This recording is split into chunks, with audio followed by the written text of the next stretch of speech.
Praise the Lord. கர்த்தர் நல்லவர், கர்த்தர் நல்லவரும் நன்மை செய்கிறவருமாய் இருக்கிறார். நிச்சயமாகவே உங்களுடைய வாழ்க்கையிலே நன்மையும் கிருபையும் தொடரும். நீதிமொழிகள் 10வது அதிகாரம் 12வது வசனத்தை வாசிக்கிறேன். பகை விரோதங்களை எழுப்பும், அன்போ சகல பாவங்களையும் மூடும். இரண்டாவது இருக்கிற வரியை குறித்து சில காரியங்களை சொல்ல வேண்டும் என்று விரும்புகிறேன். அன்போ சகல பாவங்களையும் மூடும். 1 பேதுரு 4:8 வாசி பார்த்தீங்கன்னா, அன்பு திரளான பாவங்களை மூடும். அன்பு என்ன பண்ணுமா? சகல பாவங்களை மூடும். அன்பு திரளான பாவங்களை மூடும். அதனால ஒரு மிகப்பெரிய ஒரு ஆசீர்வாதம் நமக்கு இருக்கிறது. தேவன் பாருங்க, இப்படி பாவத்தை மூடுகிறவர்களை அல்லது மற்றவர்களுடைய பாவத்தை எக்ஸ்போஸ் பண்ணாம, 4 பேர்கிட்ட சொல்லாம அதை மறைக்கிறவர்களை தேவன் ஆசீர்வதிக்கிறான்னு சொன்னா எப்படி இருக்கு? இதுக்கு ஒரு அற்புதமான ஒரு உதாரணம் இருக்குது, ஒரு சம்பவம் இருக்குது வேதத்தில். அது எங்கன்னா, ஆதியாகமத்தில் 9வது அதிகாரத்தில் நீங்கள் வாசி பார்த்தீங்கன்னா, நோவா தாத்தா இருக்கிறாரு. நோவா தாத்தா என்ன பண்ணுறாரு அப்படின்னா, பேழையிலேருந்து வெளியில் வந்தவுடனே மனுஷன் எந்த தோட்டத்தை நட்டாரோ இல்லையோ கரெக்டாக திராட்சை தோட்டத்தை போய் என்ன பண்ணிட்டாரு? நட்டுட்டார். திராட்சை பல அறுவடை காலம் பாருங்க. அந்த திராட்சை ரசத்தை அளவுக்கு மீறி குடிச்சிட்டு என்ன பண்ணிட்டாரு? வீட்டில் போய் நிலை தடுமாறி விழுந்து கிடக்கிறார். ஒரு மாதிரி போதையில் இருக்கிறாருன்னு சொல்லலாம் பாருங்க. அப்படி கிடக்கும்போது என்ன நடக்குதுன்னா, அவருடைய வஸ்திரம் விலகி இருக்கு. அதாவது அவருடைய நிர்வாணம் தெரிகிற அளவுக்கு அவருடைய வஸ்திரம் விலகி கிடக்கிறாரு. அப்படி கிடக்கிறாரு. அங்கே சேம் காம் யாபேத் தெரியும் இல்லைங்களா நம்மளுக்கு, அந்த 3 பசங்க. அதில் காம் என்ன பண்ணுறாரு? வீட்டுக்குள்ளே வர்றாரு. வீட்டுக்குள்ளே வரும்போது தன் தகப்பன் அப்படி கிடக்கிறத பார்க்குறாரு. பார்த்துட்டு என்ன பண்ணலை? அந்த நிர்வாணத்தை போய் மூடலை. இது ஆதியாகமம் 9வது அதிகாரத்தில் நீங்கள் வாசிக்கலாம். என்ன பண்ணுறாரு?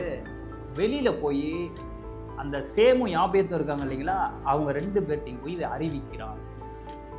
இதில் நம்மளுக்கு ஒரு பெரிய விஷயமாவே தெரில இல்லைங்களா. என்னப்பா அப்பா இப்படி படுத்து கிடக்காருன்னு போய் அண்ணன்கிட்ட சொல்லியிருக்கிறாங்கன்னு நினைக்கிறேன்.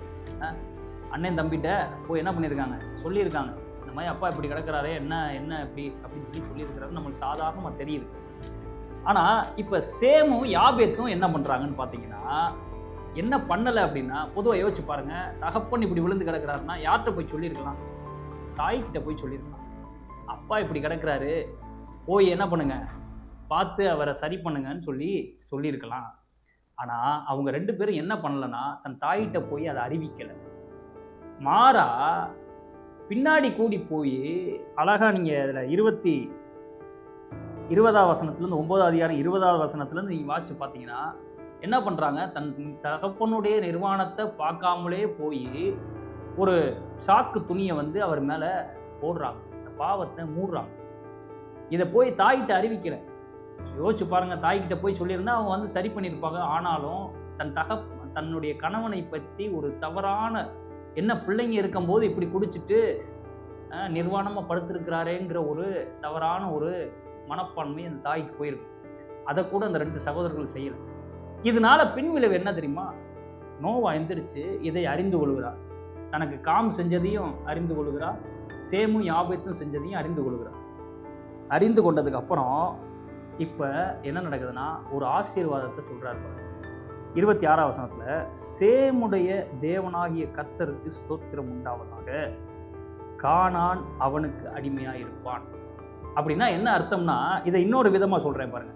சேமுடைய தேவனாகிய கர்த்தருக்கு ஸ்தோத்திரம் உண்டாவதாக, சேம் கானானை ஆண்டு கொள்வானாக அப்படின்னு சொல்லலாம். ஏன்னா அவன் இவனுக்கு அடிமையாக இருக்கணும்னு சொல்கிறது ஒன்று தான், இவன் அவனை ஆண்டு கொள்வான்னு சொல்கிறதும் ஒன்று தான்.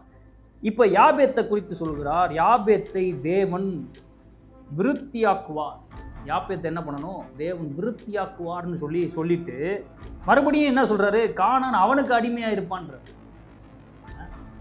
அப்போ இது எவ்வளவு பெரிய ஒரு பாருங்க, தேவனுடைய பிரமாணம் பார்த்தீங்களா? ஒருத்தனுடைய பாவத்தை குறித்து கேள்விப்படுறீங்களா? இல்லை ஒருத்தவங்க செஞ்ச தவறை குறித்து கேள்விப்படுறீங்களா? இன்றைக்கி சோசியல் மீடியாவை ஓப்பன் பண்ணிங்கன்னா, அவங்க செஞ்ச தப்பு, இவங்க செஞ்ச தப்பு, அப்படி இவங்க பண்ணிட்டாங்க, அப்படி அவங்க பண்ணிட்டாங்க, இதை பற்றி தான் நிறைய கேள்விப்படுவீங்க. இதனால 100% ஒரு நன்மையும் வரப்போகிறது. அதனால தேவன் உங்களை ஆசீர்வதிக்கணும்னு விரும்புகிறீங்களா? ஒன்றை செய்யுங்க. என்ன செய்யுங்க? மற்றவர்களை குறித்து கேள்விப்படுறீங்களா? ஃபஸ்ட்டு கேள்விப்படுறதை ஸ்டாப் பண்ணுங்க. அநேக நேரத்தில் நம்ம கேள்விப்பட்ட விஷயத்தை சொல்லாமல் இருக்கிறதுக்கு ரொம்ப கஷ்டப்படுவோம். ஏன்னா ரொம்ப முயற்சி பண்ணாலும் யாராவது நெருங்கின நபர்கிட்டையாவது என்ன பண்ணிடுவோம், போய் ஷேர் பண்ணிடுவோம்.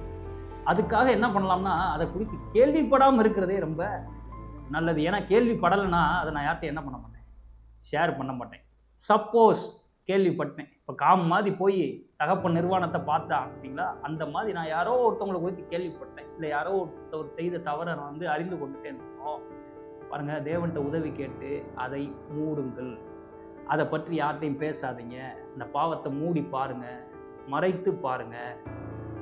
சப்போஸ் உங்களுக்கு தேவன் உணர்த்தினார்னா நீங்கள் அவங்கள்ட்டே போய் இது செய்யக்கூடாது தப்புன்னு சொல்லி கண்டித்து பேசுறது, கடிந்து கொள்வது வேற, ஆனால் மற்றவர்கள்ட்ட சொல்கிறது வேற. இதை நீங்கள் செஞ்சு பார்த்தீங்கன்னா, இப்படி சேமும் யாப்பேத்தும் செஞ்சதை செஞ்சு பார்த்தீங்கன்னா, இதே மாதிரி உங்களுக்கும் தேவன் வாக்குத்தத்தத்தை வச்சிருக்காரு. நீங்கள் ஆசீர்வாதமாக இருப்பீங்க, ஆண்டு கொள்வீங்க, விருத்தி ஆவீங்க. இது அற்புதமான ஒரு பிரமாணம். அதனால் இன்றைக்கி சோசியல் மீடியாவை பார்க்கும்போதெல்லாம் இந்த காரியம் தான் எனக்கு ஞாபகம் வந்துச்சு. இன்றைக்கி பாவத்தை எக்ஸ்போஸ் பண்ணுறது ரொம்ப, அதை ஒரு பெரிய ஒரு நன்மை நினச்சிட்டு நிறைய பேர் செஞ்சுக்கிட்டு இருக்கிறாங்க. இல்லைங்க, அது ரொம்ப பெரிய தீமை. இப்படி பாவத்தை மூடுறதுனால ஆசீர்வாதம் வருதுன்னா, பாவத்தை மூடாமல் இருக்கும்போது சாபம் வருது. அதுதான் பிரச்சனை.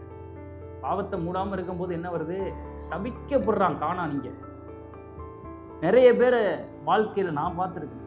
மற்றவர்களை குறித்து குறை பேசிக்கிட்டே இருந்தவங்களுடைய வாழ்க்கையில் பாருங்கள், நான் லைவாக பார்த்துருக்கேன். அநேக பிரச்சனைகளுக்குள்ளாக அவங்க போகிறத பார்த்துருக்கேன். இவங்கள பற்றி அவங்கள்ட்ட சொல்கிறது, அவங்கள பற்றி இவங்கள்ட்ட சொல்கிறது, இவன் அப்படி பண்ணிட்டான்னு 10 பேர்கிட்ட போய் சொல்கிறது, இதெல்லாம் நம்மளுக்கு தேவையில்லை. தேவனுடைய பிள்ளைங்க, தேவன் வைத்திருக்கிற ஒரு நல்வாழ்வை வாழணும் விரும்புனீங்கன்னா, நல்ல ஆசீர்வாதமாக வாழணும் விரும்புனீங்கன்னா, ஆண்டு கொள்ளணும்னு விரும்புனீங்கன்னா, விருத்தியாகணும்னு விரும்புனீங்கன்னா, யாரை பற்றி சொன்னாலும் தயவு செய்து கேட்குறத ஃபஸ்ட்டு ஸ்டாப் பண்ணுங்கள். அப்படி கேட்டாலும் மற்றவர்கள்ட்ட அதை போய் சொல்லாதீங்க. அதனால அங்கே ஒரு மிகப்பெரிய ஆசீர்வாதம் இருக்குது. அந்த ஆசீர்வாதம் பாருங்கள், பயங்கரமான ஒரு நன்மையை பூமியிலேயே உங்களுக்கு கொண்டு வரும். நிச்சயமாக இந்த வீடியோ உங்களுக்கு பிரயோஜனமாக இருக்கும் என்று நம்புகிறேன். நீங்கள் அன்புள்ளவர்களாய் பாவத்தை, மற்றவர்களுடைய பாவத்தை, திரளான பாவத்தை மூடுகிறவர்களாய் இருப்பீர்கள் என்று விசுவாசிக்கிறேன். கர்த்தர் அதற்கு உங்களுக்கு உதவி செய்வாராக. கர்த்தர் நல்லவர். God bless you.